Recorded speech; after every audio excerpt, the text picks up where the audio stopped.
Y estamos en esta serie que comenzó en este mes que se llama Superhumanos. Una serie preciosa donde nos deja mucha enseñanza. Y hoy, basado en ese tema, quiero hablarle de no nos confiemos. Ese es el tema que Dios ha puesto en mi corazón para hoy. No nos confiemos. Y usted se va a dar cuenta por qué hoy voy a hablar de esto, preparando este tema. Espero que usted esté haciendo su devocional normal, el que estamos llevando en la iglesia. Yo termino mi devocional, pero pues sigo haciendo, con los estudios que llevo en mi Biblia, pues sigo leyéndola. Y me estrellé en días pasados con este pasaje que voy a hablar, y el Señor hablaba mucho a mi corazón, y le di tantas gracias a Dios. Pero quiero comenzar, que usted abra su Biblia en primera carta a los Corintios 10:12. No es el texto, no es el versículo base del mensaje, pero sí lo quiero colocar como plataforma para lo que hoy voy a hablar. De antemano disculpamos a mi esposa, hoy no pudo venir, se encuentra un poco delicada de salud, por eso no puede acompañarnos, pero sé que está ahí observándonos en transmisión. Primera carta a los Corintios capítulo 10, versículo 12. Dice, así que el que piensa estar firme, ¿qué dice? Mire que no caiga. El que piensa estar ¿qué? Firme, mire que no caiga. Y vuelvo a repetir, aunque no es el texto base, sí lo quiero dejar como plataforma, porque voy a hablar algo que tiene que ver mucho con esto, y por eso le coloqué como título, no nos confiemos. Amén, no nos confiemos. Ahora sí quiero que vayamos al texto que Dios ha puesto en mi corazón, y es Mateo 17. Mateo capítulo 17, verso 14 al verso 21. Mateo 17, verso 14 al verso 21. Y es un texto que lo había leído muchas veces, pero siento que el Señor me dio algo fresco para poderlo compartir hoy. Dice, cuando llegaron al gentío, vino a él un hombre que se arrodilló delante de él diciendo, Señor, ten misericordia de mi hijo que es lunático y padece muchísimo, porque muchas veces cae en el fuego y muchas en el agua. Verso 16, y lo he traído a tus discípulos, pero no le han podido sanar. Dice, y lo he traído a tus discípulos, pero no lo han podido sanar. Respondiendo Jesús dijo, oh generación incrédula y perversa, ¿hasta cuándo he de estar con vosotros? ¿Hasta cuándo os he de soportar? Tráemelo acá. Y reprendió Jesús al demonio, el cual salió del muchacho, y éste quedó sano desde aquella hora. Verso 19, viniendo entonces los discípulos a Jesús aparte, dijeron, ¿por qué nosotros no pudimos echarlo fuera? Jesús le dijo, por vuestra poca fe. Porque de cierto os digo que si tuvierais fe como un grano de mostaza, diréis a este monte, pásate de aquí allá y se pasará, y nada os será imposible. Pero este género no sale sino con oración y ayuno. Tremendo pasaje el que hoy de verdad nos está mostrando el Señor, porque ahí el Señor nos está hablando de cosas muy claras. En este pasaje se nos relata una escena bien diciente y demostrativa, una escena que lo pone a uno a pensar. Imaginémonos algo. Jesús, previo a este pasaje, Jesús y sus 3 apóstoles más cercanos acaban de experimentar, acaban de estar en un acontecimiento tremendo que usted lo ha visto en la Biblia, se llama la transfiguración. Y entonces estaba Jesús con sus 3 apóstoles más allegados, que por qué más allegados no sé, que por qué los escogía a ellos no sé, pero ellos se la pasaban muchísimo ¿con quién? Con Jesús. Y entonces Jesús se lo había llevado, y estos 3 apóstoles habían experimentado algo bien tremendo con Jesús. Primero, el Señor Jesús se transfiguró en presencia de ellos. O sea, ellos estuvieron con Jesús y vieron una experiencia que nunca la habían visto. Vieron a un Jesús transfigurado, escúcheme, porque ahí no dice en ningún momento que lo vieron, que se elevó o no. Lo único que dice es que lo vieron, que él se transfiguró, se volvió resplandeciente. Entonces imagínese que usted vaya con su maestro y vea a su maestro haciendo eso. Se transfigura, se vuelve más brillante, tremendo, pues eso empieza uno a, wow. Segundo, dice la palabra que ellos oyeron audiblemente la voz de Dios. O sea, los apóstoles vieron a Jesús transfigurarse. Luego escucharon una voz audible que les decía quién era el que estaba ahí, que les decía, ese es mi hijo, y les decía, a él oíd. Y tercero, para completar, conocieron de primera mano y de manera vivencial a dos tremendos hombres del Antiguo Testamento, a Moisés y a Elías.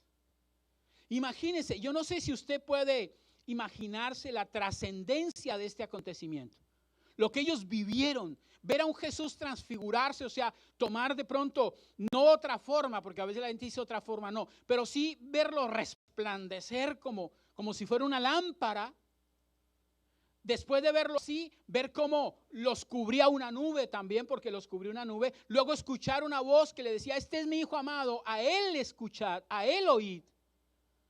Y luego ver a dos personajes que Dios tuvo que decirle, mira, este es Moisés. Les presento a Moisés y les presento a Elías. O sea, eso debió haber sido algo sorprendente para estos apóstoles. Algo bien impactante para ellos. Yo no sé usted y yo qué viviríamos si viéramos eso. Si el Señor nos dijera un día llegar a nuestra casa y le vengan conmigo y nos llevara para que lo viéramos a Él haciendo eso, para que escucháramos la voz de Dios así audible, porque ahorita la escuchamos acá. Y alguien me decía, yo también la escucho audible porque pongo audiolibro. No, escuchar la voz de Dios de esa manera sería tremendo. Y aparte de eso, que Dios nos dijera, mira, ven para acá, te presento al rey David. Y te presento a Salomón. Y uno dice, ¿el rey David? Sí, el rey David. El que aparece en la Biblia, el que aparece en la Biblia. Y el rey Salomón, sí, el que aparece en la Biblia. Eso debió ser algo extraordinario, mi amado. Eso debió ser algo que, Dios mío, lo quisieron o vivir. Yo no sé si usted, pero yo leía este pasaje y yo me emocionaba y decía, wow, qué tremendo. Pero ahora ellos llegan de todo eso, llegan de haber experimentado todo eso. Y llegan a vivir y a participar de algo que también, escúcheme, que también les llama mucho la atención, que también les va a dejar muchas enseñanzas, que también les iba a servir de referencia. Ellos bajan de tremenda experiencia y se encuentran con que estaban sus demás consiervos, o sea, los otros apóstoles y los otros discípulos. Pero estaban los otros apóstoles a los cuales una persona, un padre de familia, había llegado a ellos porque su hijo tenía un problema, porque su hijo tenía un demonio, porque su hijo estaba endemoniado, lo llamaban lunático, y que ese demonio le hacía hacer muchas cosas. Y entonces lo habían traído, ¿para qué? Para que sus apóstoles, para que los apóstoles de Jesús lo pudieran liberar de ese problema que tenía. Estaba poseído y tenía que ser libre. Y entonces llegan a ese lugar y de un momento a otro aparece, escúcheme, aparece ese hombre y al verlo a Jesús con sus tres, se va corriendo, se postra de rodillas y le dice, por favor, ayúdame, libera a mi hijo. Mira que lo traje a tus discípulos y no pudieron. Mira que lo traje a ellos, que son los que se la pasan contigo, que son los que tú llamas apóstoles, y no pudieron. Y yo por eso vengo a ti. Y entonces los demás, o sea, los tres que estaban con Jesús, observan cómo Jesús mira a sus apóstoles y de una forma u otra los cuestiona. De pronto uno dice, bueno, pero Jesús llega y lo mira y dice, oye, Pero no solamente eso, sino que los cuestionó, los exhortó y los reprendió. Y entonces uno dice, pero ahí ¿qué pasó? Y entonces usted tiene que recordar que tiempo antes, vaya conmigo a Mateo capítulo 10, tiempo antes, Jesús había escogido a 12 personas. Entre toda esa cantidad de discípulos, Jesús había escogido a 12 personas. Y entonces a esas 12 personas, Él les cambió nombre. A esas 12 personas, Él les cambió nombre. Los llamó de discípulos, ahora a llamarlos como apóstoles. Y escogió a 12 de ellos. Y no solamente los llamó como tal, no solamente los escogió como tal, sino que dice la palabra que hizo algo con ellos especial. Mateo capítulo 10, verso 1. Dice así la palabra del Señor, lo tenemos. Mateo 10, 1. Dice, entonces, llamando a sus 12 discípulos, les dio, ¿qué les dio? Dice, autoridad sobre los espíritus inmundos, para que los echasen fuera y para sanar toda enfermedad y toda dolencia. Ahora, si usted lee solamente el Evangelio de Mateo, si usted solo ve el Evangelio de Mateo, usted diría, oiga, pero es que ahí en la palabra, hasta ahora en lo que llevamos, hasta el capítulo 17 que llevamos, ¿por qué Jesús los regaña? O sea, ¿por qué? Porque Jesús los regañó. Uno no lo ve de esa manera, pero Jesús los regañó. Entonces, ¿por qué Jesús le hace eso si pobrecito ellos nunca lo habían hecho? Ellos habían visto a Jesús hacerlo. Y ellos solamente fueron, ¿qué? Espectadores, pero nunca lo habían hecho. Entonces, ¿por qué Jesús se puso de esa manera? Pero la verdad no es esa. Por eso cuando uno lee, escúcheme, por eso cuando usted lee la Biblia y lee los evangelios, usted debe coger evangelios, 3 de esos evangelios son muy parecidos, que se llaman evangelios sinópticos, que son Mateo, Marcos y Lucas, son muy parecidos. El que es un poco diferente a todos es el de Juan. Por eso cuando usted lee uno de esos y un pasaje, ahí arriba del título de ese pasaje aparecen los textos de los otros evangelios. Y es bueno que usted lo mire para que usted se enfoque que lo que uno no dice, el otro sí lo dice.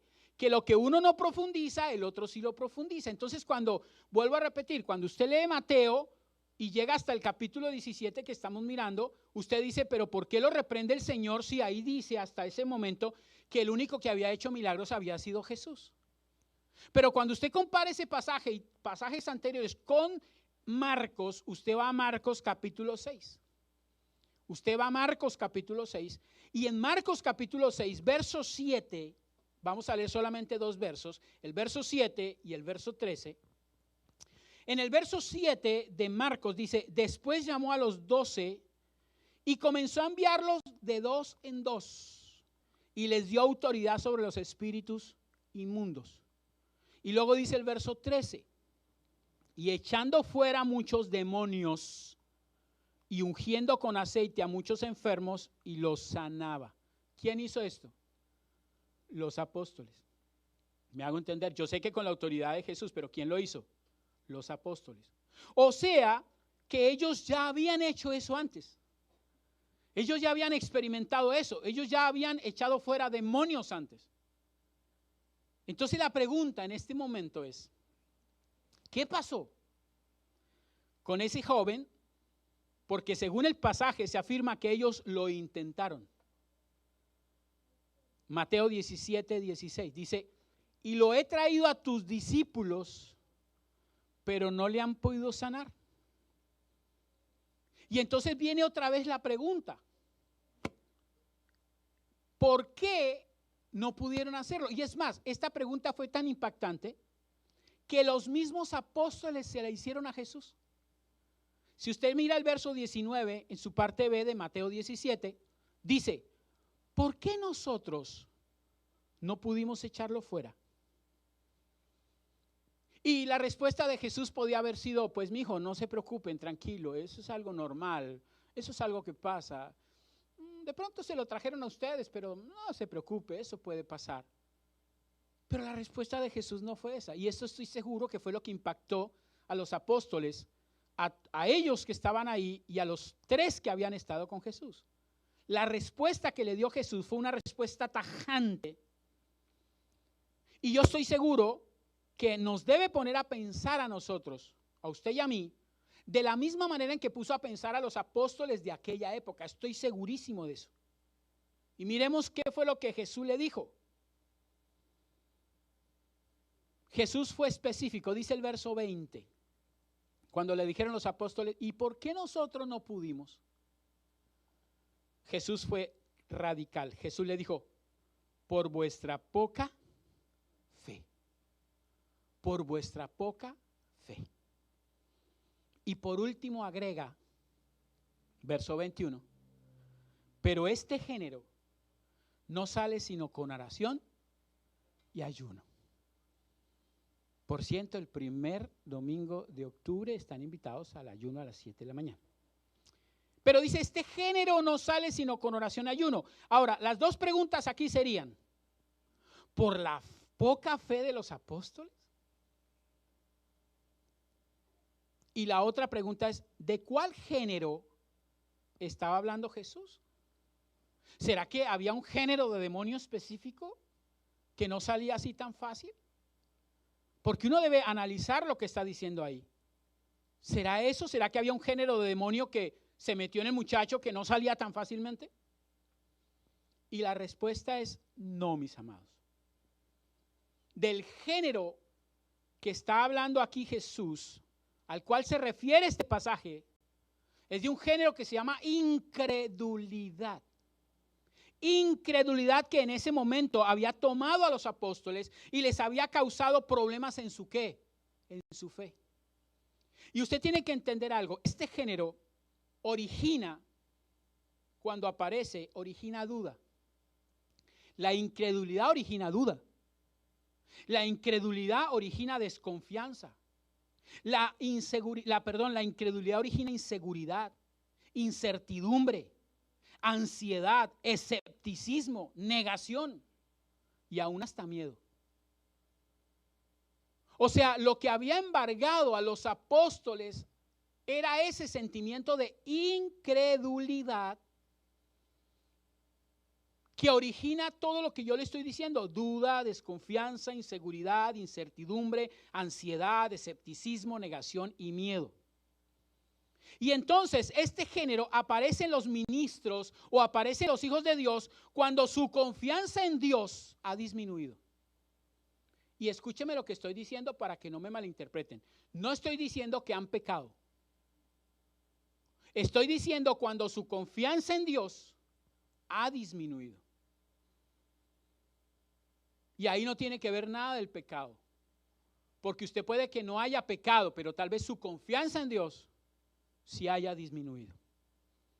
Mis amados, estos apóstoles a los cuales le trajeron el muchacho, en ese momento, aunque no lo evidenciaran, aunque no lo mostraran, estoy seguro que se sintieron solos, se sintieron asustados y se sintieron incapaces de solucionar el problema, ya que Jesús no estaba con ellos. Ya que Jesús se había ido. Y eso, créame o no, puede o pudo haber cogido a los apóstoles y haberles hecho que dudaran de su fe.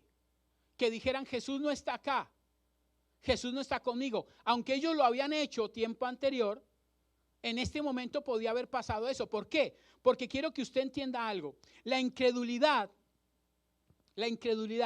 puede aparecer cuando nosotros a veces nos sentimos que como que Jesús nos abandonó, como que ya las cosas no son iguales, como que Jesús no está conmigo, se fue, y entonces yo empiezo a sentirme un poco como mal. Y aparte de que ellos se sentían solos porque Jesús no estaba ahí en ese momento, Jesús se había ido con 3. Había otro problema. Y es que los que estaban rodeando a los apóstoles, como siempre, son una partida de chismosos, incrédulos y burlones. Mire, ¿sí ve? No pudieron. Y oraron y no pudieron. ¿Usted se imagina lo que estaban sintiendo los apóstoles en ese momento? Por algo será que el Señor a veces cuando iba a hacer tremendos milagros, y no porque Él no lo pudiera hacer, pero por algo sería que Él decía, salgan todos, solo quédense en ustedes.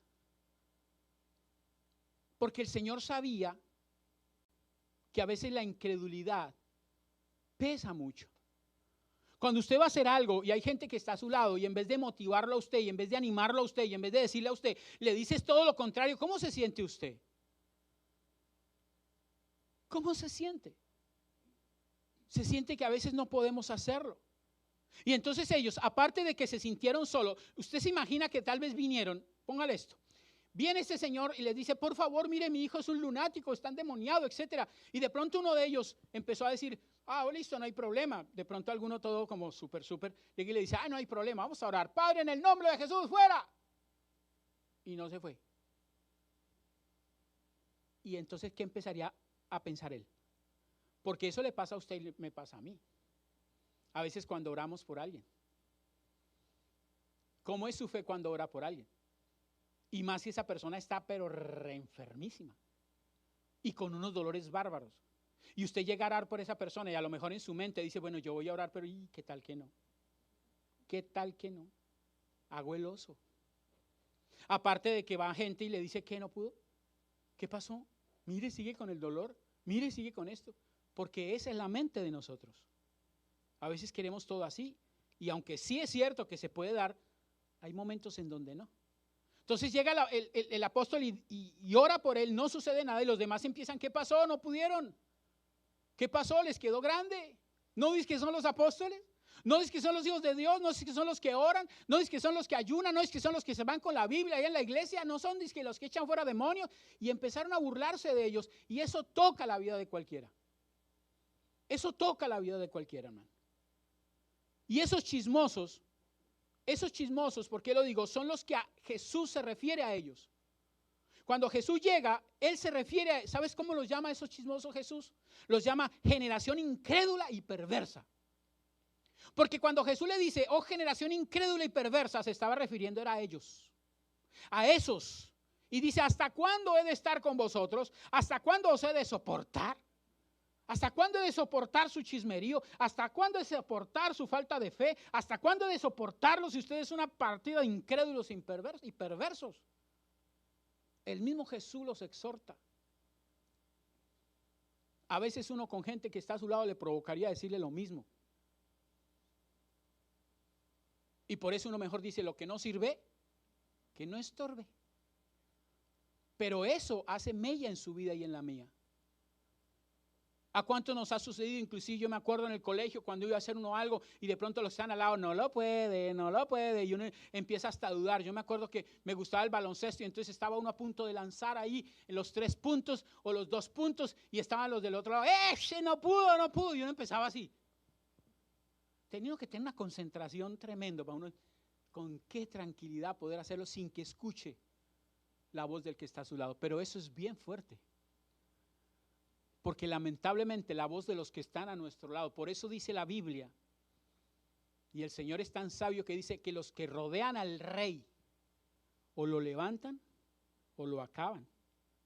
El que te rodea a ti te levanta o te acaba, por eso dice la Biblia, mira con quién te rodeas. Gente que pueda bendecirte, gente que pueda darte, como decía el mundo, energía positiva, o gente que por el contrario te va a minimizar. Ahora, debido a estos 2 factores, se presentó la duda en los apóstoles. Debido a esos 2. Ahora, seamos bien claros. Estos hombres que estamos aquí hablando, ¿eran apóstoles? ¿Sí o no? ¿Escogidos por Dios? ¿Sí o no? Pero eran humanos, como usted y como yo. Eran personas idénticas a usted y a mí. Eran personas que sentían duda en su corazón, claro. Eran personas que sentían tal vez desconfianza. Y en ese momento tal vez, cuando hicieron el primer intento y no se logró, a lo mejor dijeron, Dios mío, ¿qué pasa? No pudimos. No pudimos. Y a lo mejor por dentro dijeron, ¿será que nosotros no podemos? Pero si ya lo hicimos. Acuérdese que ya lo hicimos, pero sí, pero no se pudo. ¿Qué pasó?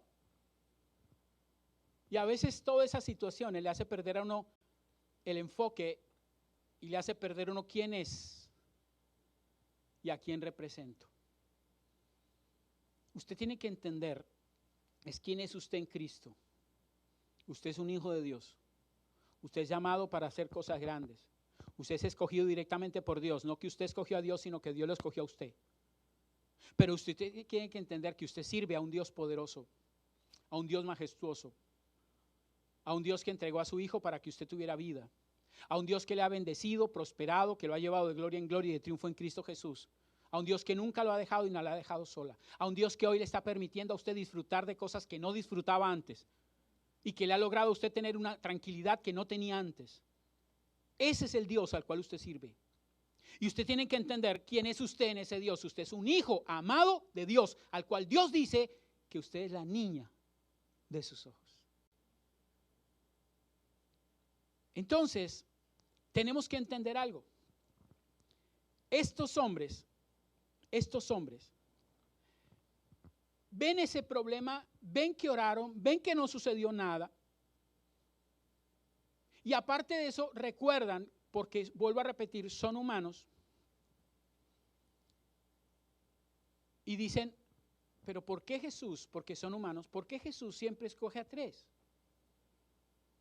¿Por qué Jesús? ¿Qué le pasa a usted y a mí como humanos cuando hacemos parte de un grupo? Cuando usted admira tal vez a una persona del grupo y usted se da cuenta que esa persona del grupo, que ustedes son varios del grupo, solo escoge a 1 o 2 para pasársela con esa persona, para llevársela a todo lado, para que disfruten, para que paseen, para que hagan, pero los demás no. ¿Qué siente usted? ¿Qué sienten los demás? Así usted me diga que es un súper espiritual, usted siente algo, porque usted es humano. Porque usted es humano. Y entonces la pregunta es, ¿por qué siempre, si somos 4, por qué siempre escoge a una? ¿Por qué siempre escoge a uno? ¿Qué pasa? ¿Y usted cree que ellos no se preguntaban también eso? Ellos se preguntaron eso. Ellos se lo preguntaron. Porque ellos, vuelvo a repetir, seguían siendo humanos como cualquiera de nosotros. Y como cualquiera de nosotros podían tener inseguridad. Por cualquiera de nosotros podían sentir, y perdón que lo voy a decir, podían sentir envidia.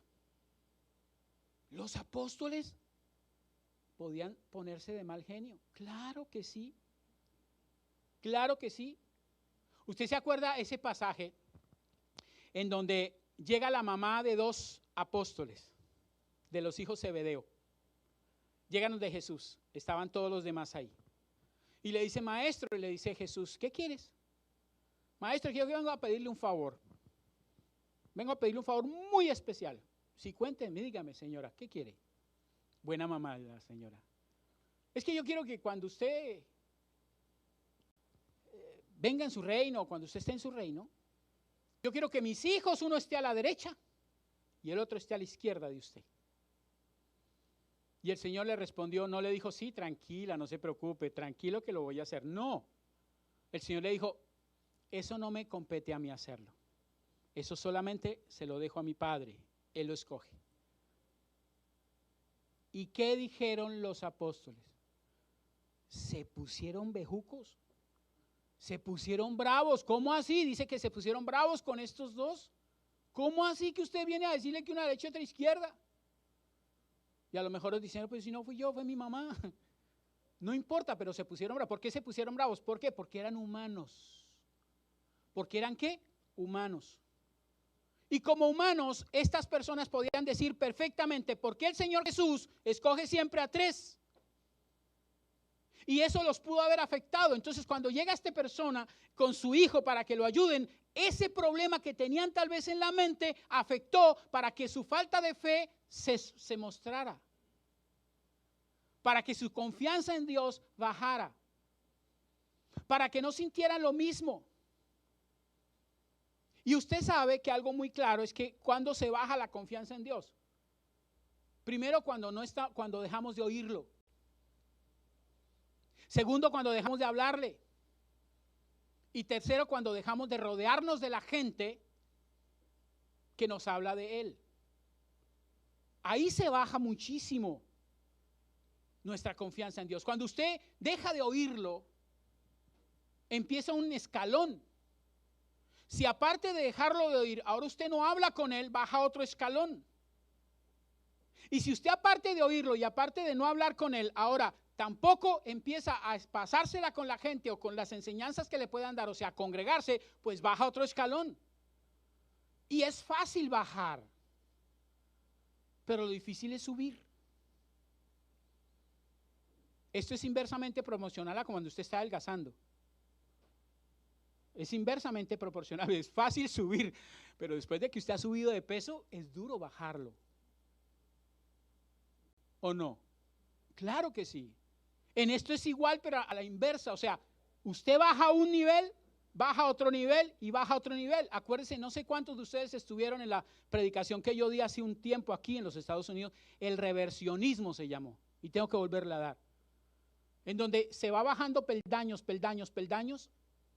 Y al bajar peldaños, vamos perdiendo, escúcheme, al bajar peldaños, vamos perdiendo defensas espirituales. Y yo quiero que usted entienda algo. El mismo demonio lo ataca a usted siempre. Él no lo ataca más o menos. No, siempre lo está atacando. Pero cuando usted tiene defensas, el ataque no le va a doler a usted mucho. El ataque usted no lo va a experimentar tanto porque sus defensas están altas. Pero cuando sus defensas espirituales han bajado, entonces usted siente que el ataque es más duro y dice, es que se vino contra mí. No, siempre ha estado contra ti. El problema es que tus defensas ahora han bajado. Cuando apareció el famoso virus del SIDA, no sé si ustedes se acuerdan, cuando apareció, ¿qué era lo que hacía ese virus del SIDA? Bajaba las defensas. Y a usted nunca lo mató el SIDA. A usted lo mataban otras enfermedades que aparecían, porque el SIDA lo que hacía era bajarle a usted las defensas hasta lo máximo, para que cualquier enfermedad, una gripita boba, lo acabara. Si eso es a nivel secular como tal, a nivel biológico, etcétera, imagínense a nivel espiritual es exactamente lo mismo. Es exactamente lo mismo. Y eso fue lo que vivieron los apóstoles, mi querido amigo y hermano. Eso lo vivieron ellos. Ellos eran humanos como usted y como yo, y ellos sentían cosas, y al ver lógicamente que de pronto Jesús escogía a lo mejor siempre a 3, porque es que la gente olvida que ellos seguían siendo humanos como usted y como yo, y que al ver que ellos escogían a 3, lógico, eso los afectaba a ellos. Entonces cuando llega esa persona a que ellos oren y no logran, por eso le dice el Señor, por eso dice, ¿qué pasó, Señor, que nosotros no pudimos? Y el Señor fue tajante, le dijo, por vuestra poca fe. Y la fe aparece cuando su nivel de confianza en Dios, la fe disminuye cuando su nivel de confianza en Dios ha bajado. Cuando baja su fe o su confianza en Dios, baja su fe. Baja su fe. Mire, yo me acuerdo cuando yo estaba más pequeño y estaba aprendiendo a nadar o a defenderme en el agua para no ahogarme, y estaba mi papá conmigo. Mi papá estaba ahí y me decía, bótese. Y yo estaba pequeño y yo me acuerdo. Y yo me botaba porque mi papá no era de aquellos papás que a veces uno cuando se bota se quita para que uno se hunda y entonces uno no lo vuelve a hacer porque no confía en mi papá. No, mi papá me decía, bótese que yo lo cojo, y él lo hacía. Pero otra persona me llegaba a decir a mí, venga, venga. Y yo, ¿Por qué? Porque indirectamente yo en mi corta edad tenía confianza en ¿quién? En mi papá, tenía lo que podíamos llamar fe en mi papá, que él no me iba a dejar, pero en otra persona yo no sabía. Lo mismo nos pasa a nosotros. Cuando nosotros empezamos a desconfiar de que Dios nos puede ayudar, es porque ha sucedido algo en su vida, y es que usted ha bajado su nivel de confianza en Dios. Su nivel de confianza. Yo algo que tenía seguro siempre era que teniendo a mi papá a mi lado, yo me acuerdo aún ya, como se dice, de casado, y con hijos, yo sabía que por más problema que tuviera, estaba mi papá presente. Y así fue un día que se me enfermó mi hijo mayor tremendamente y yo en ese momento no tenía el dinero suficiente para sacarlo del hospital. Y cuando me llegó la cuenta, dije yo, oh. Pero yo sabía que tenía un papá. Y cuando mi papá llega al hospital y me dice, ¿qué ha pasado? ¿No es que hoy le dan la salida? Le dije, sí, papá, pero no puedo. ¿Por qué no puedo? Porque no me alcanza. Me dijo, no, ya, vamos de una vez. Y me acuerdo que giró el cheque para que saliera. Y cada problema que tenía, yo sabía que tenía un papá que me ayudaba a resolver el problema. O sea, tenía una confianza tranquila de que tenía un papá que no me iba a abandonar. Y tenía un papá que era tanto así, que hacía lo que fuera porque estuviéramos bien. A mi papá yo le decía, papá, no te preocupes. Yo tengo comida, yo tengo ropa. Y a mi papá no le importaba, yo era casado y con hijos ya, no le importaba, nos llevaba ropa a nosotros y nos llevaba comida. Yo le decía, papá, cuando usted tiene un papá de esos, usted tiene tranquilidad. Pues yo te voy a decir, usted tiene un mejor papá. Un mejor papá. Si usted no es tan fiel con su papá como debiera ser, hablando con papá, y papá no lo abandona, ¿cuánto más cuando usted realmente es fiel con lo que él quiere? Cuando usted hace lo que él quiere, ¿usted cree que lo va a abandonar? Sí, nunca. Si de otra forma no lo abandona, ¿cuánto más así? Pero el problema es que él también quiere que nosotros reaccionemos. En ese caso, cuando sucedió lo que sucedió y fueron los apóstoles y dijeron, ¿y por qué nosotros no pudimos? Él tuvo que ser honesto con ellos. Por vuestra falta de fe. Y ahí fue cuando dice más adelante, si ustedes tuvieran fe como un grano de mostaza, le dirían a este monte, le dirían a esto y pum, pero como no lo tienen. Lo que pasa es que él no quiso decir, lo que pasa es que ustedes desconfiaron de mí. Pensaron que yo los había abandonado, pensaron que yo ya no estaba con ustedes, o pensaron que yo tengo favoritos y que ustedes no son favoritos. Si ellos son favoritos, pregúntese por qué son favoritos y ustedes no. Porque ellos se la pasan conmigo, pregúntese por qué ellos se la pasan conmigo y no ustedes. ¿Qué diferencia hay entre ellos y ustedes? Pregúntese por qué. Pero ahí es algo claro que usted tiene que entender. Y ellos siguen siendo humanos y siguieron siendo humanos todo el tiempo. Pero ellos en ese momento habían perdido algo tremendo, habían perdido el entender quiénes eran ellos. Y que ellos les había dado una autoridad a Dios. Pero el problema era la cantidad de cosas que tenían. Jesús se fue con otros, Jesús nos dejó abandonados, no quiso estar con nosotros, porque Jesús no quiere estar, porque esto, porque aquello. Y todo eso es porque ocasionaron incredulidad y esa incredulidad ocasionó duda. Usted muchas veces le pregunta a Dios de esa manera. ¿Por qué y por qué y por qué y por qué? Pero nunca se pregunta ¿para qué? El Señor quiere llevarlo a usted a un nuevo nivel, pero para llevarlo a un nuevo nivel usted va a tener que pasar nuevas cosas.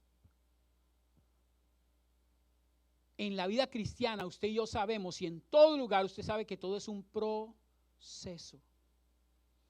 Es un proceso. Mucha gente necesita de Dios, mucha. ¿Y a quién va a utilizar el Dios? ¿A ángeles? ¿Para esa gente? No, a sus hijos. Llámese ministros o llámese simplemente hijos de Dios. ¿Pero a quién va a usar? A los hijos de Dios. Y hay mucha gente que necesita. Y los va a buscar a ustedes como me buscan a mí, lo van a buscar a ustedes. ¿Por qué? Porque la gente a veces tiene un decir, ay, por favor, es que usted está más cerca de Dios, ¿me puede ayudar a orar? Porque así dicen. O hay otros que dicen, es que a usted Dios sí lo escucha, a mí no. Y es ahí donde usted tiene que entender que usted y yo tenemos una responsabilidad muy grande, lo crea o no, lo comparta o no, esté de acuerdo conmigo o no. Usted como hijo de Dios tiene una responsabilidad bien tremenda. Y si usted sabe que ha bajado esa confianza en Dios porque ha dejado lo que Dios dice que no deje, pues el Señor te está diciendo en este día, es necesario que vuelvas a levantar eso, porque yo quiero usarte como nunca te has imaginado. ¿Los problemas te han golpeado? Sí, pero eso no pueden bajarte. Esos problemas lo que te deben es dar fuerza para continuar. Cuando usted está levantando pesas, usted levanta pesas y de pronto usted ya siente que esa pesa que ha levantado durante ese tiempo ya se hace más suave para usted. Luego tiene que pasar a una pesa más grande. Hasta que usted empiece a ver, por ejemplo, si es lo que usted quiere, levantar pesas, hasta que usted empiece a ver cómo usted levanta unas pesas tremendas que hace unos años atrás no podía. Lo mismo es en la vida cristiana. Pero usted debe ser consciente que si usted baja su nivel de confianza en Dios, pues la duda va a aparecer en usted. Su mente se va a abrir ¿a qué? A que el diablo meta cosas en usted. A que el diablo le filtre cosas a usted. Él está ahí como león rugiente. Él dice que está mandando dardos de fuego. Y esos dardos de fuego los ha mandado siempre, mi querido amigo. Siempre los ha mandado.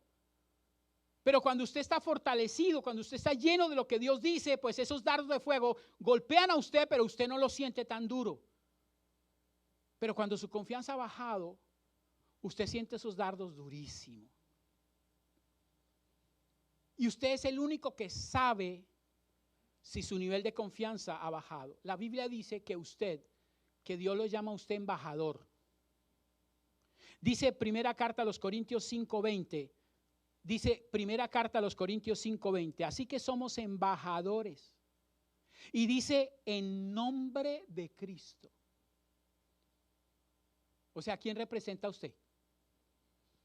Usted y yo representamos, dice la palabra, no lo digo yo, dice la palabra. Primera carta a los Corintios 5:20. Así que somos embajadores en nombre de Cristo. Y mire lo que dice, como si Dios rogase por medio de ustedes. Como si Dios rogase por medio de nosotros. Y dice también otro pasaje, solamente que no solo somos embajadores, sino que también somos colaboradores suyos. Dice primera carta a los Corintios 3:9. Dice primera carta a los Corintios 3:9, porque nosotros somos colaboradores de Dios. Y luego segunda de Corintios 6:1 dice, así pues nosotros como colaboradores suyos os exhortamos también.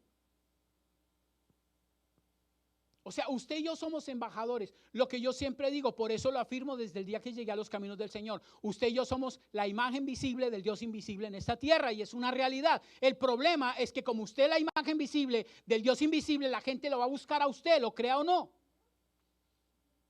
¿Y cómo les va a responder ustedes?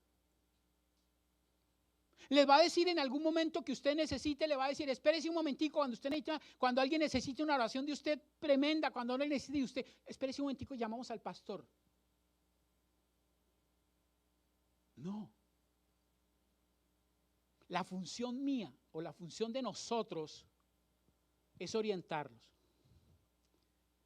La función de nosotros es cual militares que los preparamos a usted, le enseñamos a utilizar las armas, les enseñamos estrategias, les decimos cómo hacer las emboscadas, les decimos cómo defenderse, les decimos todo.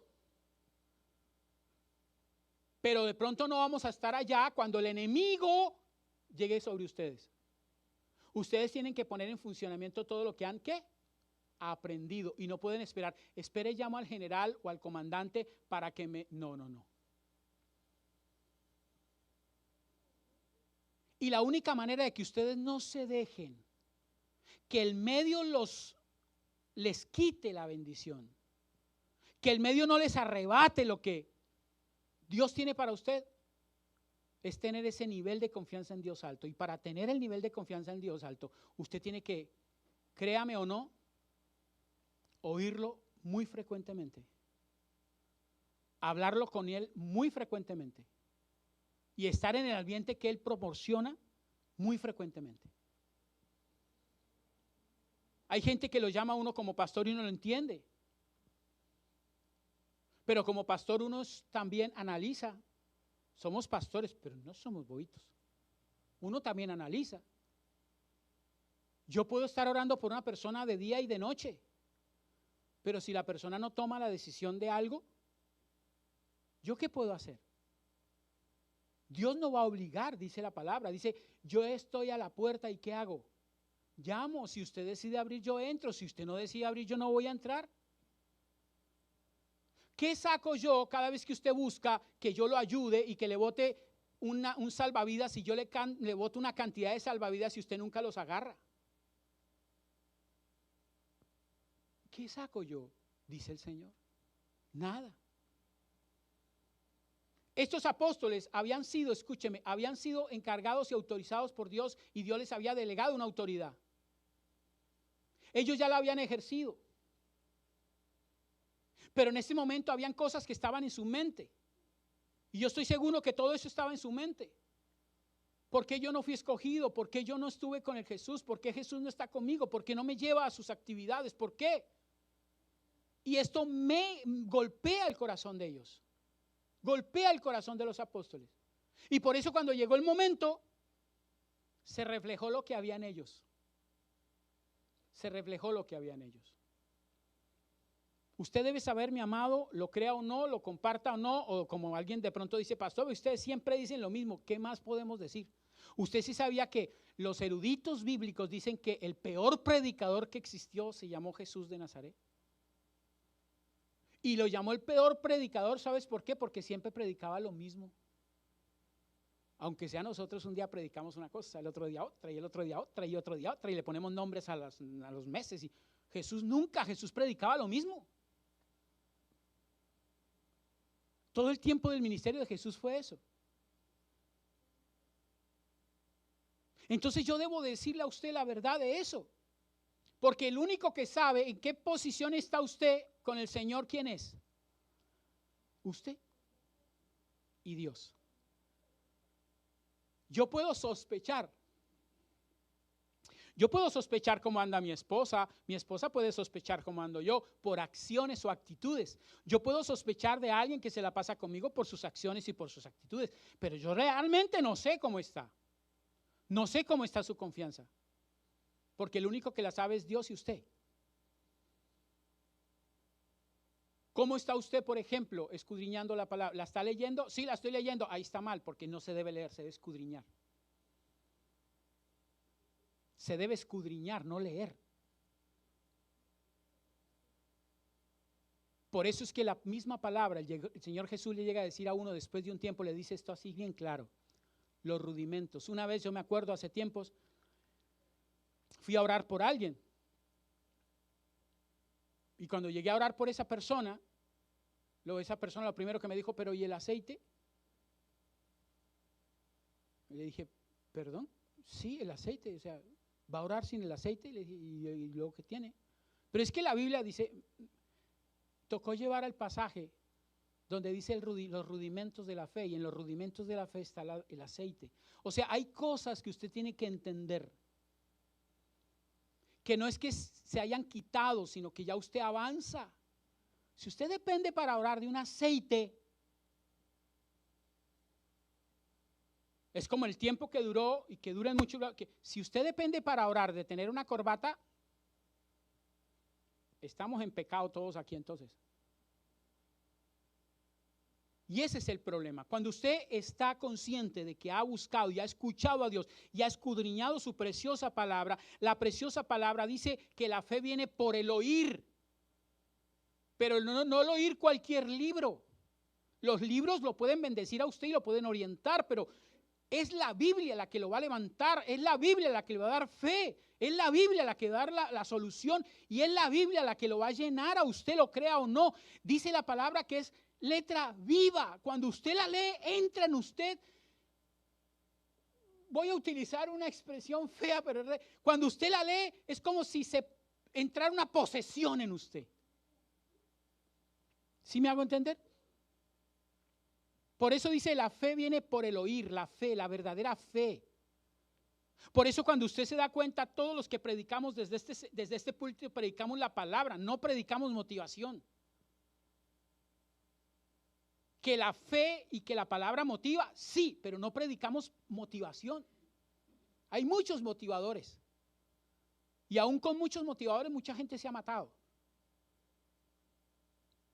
Pero cuando usted se llena de la palabra le va a dar a usted defensa.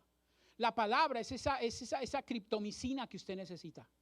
Ese medicamento que usted necesita. Y si aparte de eso, de que usted se llena de la palabra, que usted sabe que la necesita, que usted sabe que es indispensable para su vida, si aparte de eso usted sabe que tiene que hablar con Él, que tiene que llegar con Él y sincerarse con Él y decir todo lo que hay en su corazón, y aparte de eso usted se llena de una cobertura y usted se llena de un ambiente que lo va a levantar, hermano, escúcheme, en el nombre de Jesús, le aseguro que esa confianza aumenta y usted va a poder atravesar todo valle de sombra. Toda incredulidad que pueda llegar, usted la va a echar afuera. Muchas veces no han cambiado cosas porque primero Dios no las quiere cambiar. O segundo, porque está esperando algo en nosotros. Alguna reacción en nosotros, algún cambio en nosotros. Yo le decía hace un tiempo a alguien cuando me decía, es que es un especialista esa persona en ver videos de predicaciones. Es una maravilla. Y aunque eso te nutre, no te nutre igual que te puede nutrir a la verdadera palabra. A la verdadera palabra, a la palabra del Señor, a escudriñar la palabra, a mirar lo que dice. Que si hay un texto que no lo entiendes en una, pues vete a otra versión a ver si lo entiendes mejor, pero examina bien la palabra, escudriñala, no la pases por alto. Cada cosita que está ahí. ¿Cuánta gente cuando le pregunto inclusive el texto que estoy leyendo donde dice que oh generación incrédula, hay mucha gente que te dice, ¿a quién le estaba hablando? Pues a los demonios. No. Yo hoy los insto, mis queridos amigos, a ustedes que están acá y a los que nos ven a través de la internet, yo los insto de todo corazón a que se examine su nivel de confianza en Dios. A que examine ese nivel de confianza. Yo en días pasados tuve que hacerme una retroalimentación, sentarme aquí en este lugar, me senté aquí y empecé a hacer remembranza, porque había muchas preguntas y había muchas cosas que uno a veces todavía se sigue haciendo.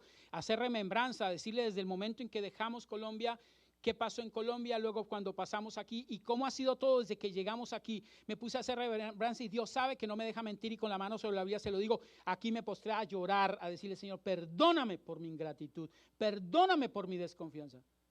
Y eso que leo a diario la palabra y la escudriño y oro y me congrego. Entonces, si eso me pasa a mí que soy el pastor de la iglesia, imagínese a los demás. Por eso yo te insto a que tú no pierdas lo que Dios te ha entregado. A que si sabes que tu nivel ha bajado un poco, súbelo. Súbelo. Yo me estoy vigilando todo el tiempo, lo crean o no, la gente me esté de acuerdo conmigo, pero todo el tiempo me estoy vigilando mi glucosa. Todo el tiempo. Pero yo no tengo que estarle diciendo, sí, es que es esto, sí, es que lo otro. No, yo me lo estoy revisando porque es mi cuerpo. Y ya tuve conciencia de que es mi problema. O salgo avante o me destrozo. Pero ¿qué tal si yo estuviera que alguien me dijera, ya te la revisaste, ya la miraste, ya? No. Usted y yo tenemos un adversario que se llama Satanás, que le echó el ojo a usted, que antes usted era propiedad de él. Y ahora, cuando Cristo lo escogió a usted, entonces él dijo, me dejó. Y entonces se viene contra usted. Y está contra usted, yo no puedo ser mentiroso, contra usted está. Y la única defensa que usted tiene, lo crea o no, es el Señor.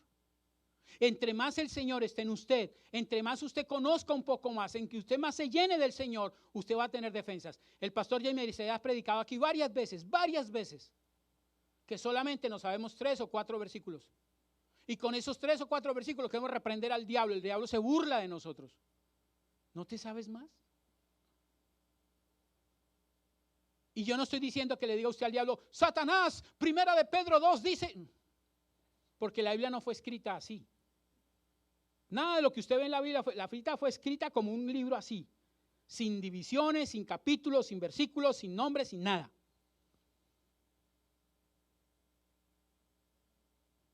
Y aunque el Señor no está pidiendo que usted la recite al pie de la letra, que si la puede hacer una bendición, pero sí entienda lo que dice para poderle decir al diablo: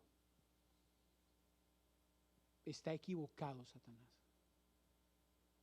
¿Cuántas veces a usted le ha venido a decir: Satanás, ¿usted qué ha logrado? Mire cómo está, mire lo que tiene, mire. Y el Señor por otro lado dice: oye, mira lo que yo he hecho contigo. Te he levantado. ¿Te acuerdas hace un tiempo cuando tenías un jefe que te humillaba y que te decía, y que ahora tú eres tu jefe? Y te he venido levantando, y te he venido sosteniendo, te he venido cuidando. Por tu fidelidad lo he hecho. Pero quiero que subas más. Quiero tenerte más. Quiero usarte más. Quiero usarte más. Y yo quiero que tú entiendas hoy que tú eres un embajador y un colaborador de Dios, pero que tú tienes que apropiarte de eso. Me acuerdo cuando llegué a los caminos del Señor que la gente decía, cuando la gente a veces, mucho pastor, y yo le reconozco y le acepto, cuando dice, yo no quería ser pastor, yo siempre digo, yo sí quería ser pastor. Y me siento orgulloso cada vez que colocaba yo cuando viajaba algo y que le decían su profesión, yo, pastor. ¿Me permitió el Señor estudiar? Sí, me permitió el Señor estudiar. Pero para mí tan valioso que es, tal vez otra gente no, para mí valiosísimo, soy pastor. Y eso, créame que es bien fuerte, porque al decir tú así en público, eres pastor, todo el mundo está fijándote en ti y está esperando tu caída. Y está esperando que tú hagas algo malo para caerte y decirte y señalarte. Pero tú eres un hijo de Dios, no eres pastor, ok, no eres evangelista, ok, no eres misionero, ok, pero eres ¿qué? Un hijo de Dios. Y eso es más que suficiente. Pero el Señor quiere que tú lo conozcas más, te apegues más a Él, porque Él es el único que sabe tu futuro. Tu pasado ya lo viviste, tu presente lo estás viviendo. Él es el que sabe el futuro, pero qué bueno que tú le abres un futuro en bendición desde ahorita, de la mano de Dios. Cierra tus ojos un momento, por favor.